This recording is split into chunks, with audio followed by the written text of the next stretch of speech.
Coucou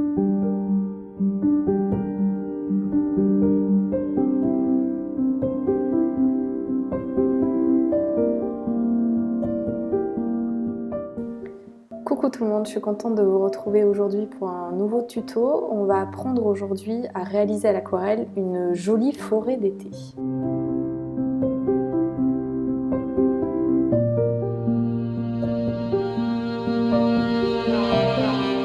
Alors comme d'habitude, on va utiliser des pinceaux, un verre d'eau, votre aquarelle, quelques crayons. Et on va faire une petite composition. Moi j'avais choisi de réaliser cette forêt dans un cercle avec une lune dorée au-dessus. Mais voilà, vous faites bien comme vous voulez. L'idée ça va être de vraiment tracer en premier une ligne pour définir un petit peu l'horizon et partir de ce tracé-là. Et travailler sur plusieurs couches. Donc les arbres du fond seront vraiment très flous pour appeler une brume matinale. Et pourquoi je dis que c'est une forêt d'été? Parce que j'ai choisi de changer un petit peu des forêts qu'on peut voir dans les tons plutôt bleus. J'ai choisi des tons chauds, donc je vais travailler plutôt avec de l'ocre, du rose, du orangé et du marron.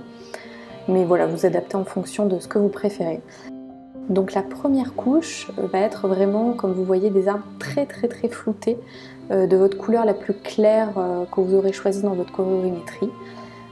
On dessine vraiment simplement le tronc et ensuite on vient estomper au maximum pour donner vraiment un effet brume, presque comme un mirage. Donc ça c'est vraiment la première partie qui est quand même importante et qui va donner beaucoup de profondeur à votre forêt.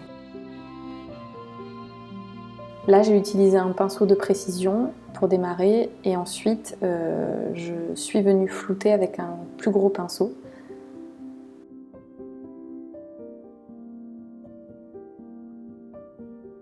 Donc ça c'est l'astuce des feignants, hein. Vous n'êtes pas obligé d'attendre que ça sèche, vous pouvez utiliser votre sèche-cheveux.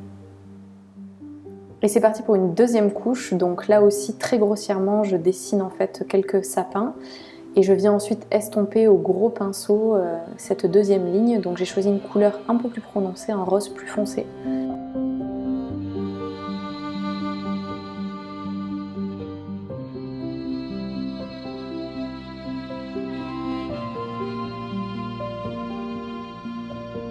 On va rester sur un effet flou, mais j'ai choisi volontairement de dessiner de manière un petit peu plus nette certaines cimes des arbres. Ça va donner un peu plus de relief à la peinture.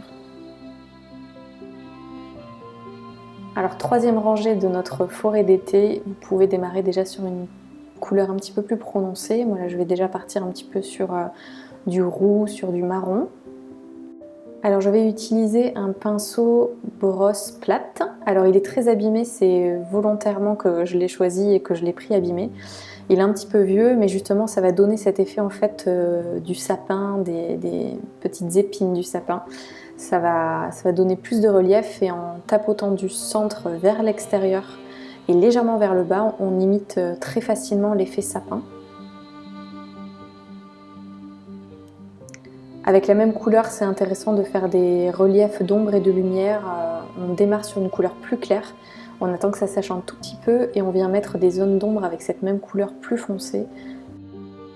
Il est important aussi dans la composition de votre forêt de laisser des zones vides, donc de ne pas faire des rangées très alignées de sapins, parce que déjà ça ne se passe pas comme ça dans la forêt, et ça permet en fait de laisser apparaître un effet un peu brumeux, ce qu'on a essayé de faire depuis le début. Avec ces petits vides comme ça de brume, ça donne un peu plus de perspective en fait à tout ça. Et la dernière étape, c'est de faire vos plus beaux sapins. C'est parti, vous vous entraînez avec votre brosse et on n'hésite pas à faire vraiment beaucoup de relief sur ceux-là parce que c'est ceux qui sont le plus nets. C'est comme si votre œil aurait fait une mise au point et ce sera vraiment les plus nets sur le devant, donc faut vraiment pas hésiter à y aller sur plusieurs couches de la même couleur pour jouer avec l'ombre et la lumière. Et puis voilà, faites-vous confiance sur la disposition de vos sapins, essayez de voir ce qui fait le plus harmonieux possible, le plus réaliste.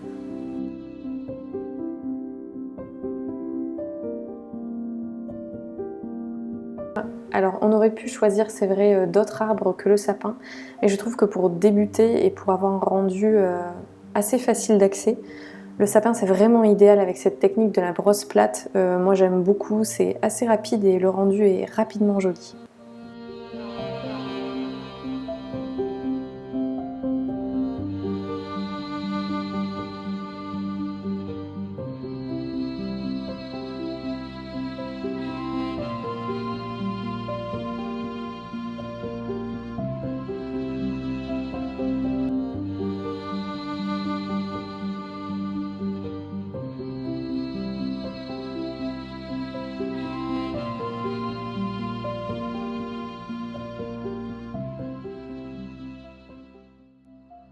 Pour donner un petit peu plus de vie, vous pouvez rajouter quelques petits oiseaux comme ça au stylo si vous le souhaitez.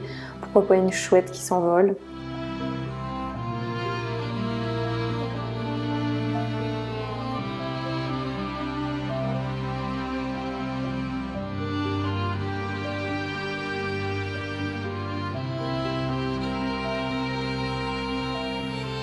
Et comme en ce moment j'ai une frénésie avec la feuille d'or, je me suis amusée à déposer de la feuille d'or sur ce croissant de lune.